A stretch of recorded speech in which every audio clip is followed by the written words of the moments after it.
Okay, just a little update. We've got a little bit of progression. I've now got the front kind of how I want it. Everything's just tacked in, it's still nothing permanent.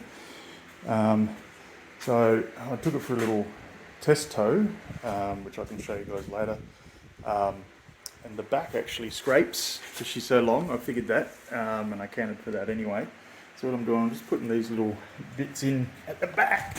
And what I'm going to do is I'm going to get these guys and just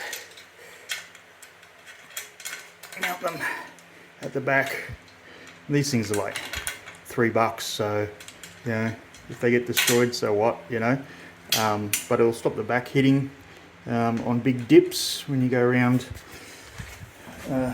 steep inclines and gutters and stuff like that. But yeah, it's just a quick update. But she's coming along. I've worked out the braking system. I've just taped it off at the moment, so I can't actually move, but that'll be greased up. That's the hitch. And I'll put a flat piece at the back here. And I'll run springs to run tension on it. So they'll sit in there somewhere, somehow. I'm just guessing all this in at the moment, and then eventually I'll have brakes on here somehow.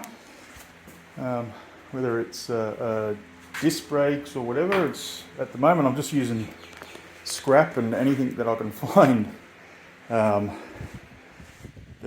is affordable, because I don't have a budget for this. It's just what I've got laying around at the moment, and I'm knocking it together as she goes. But anyway, that's the latest update. Hope you enjoy, and stay tuned for more.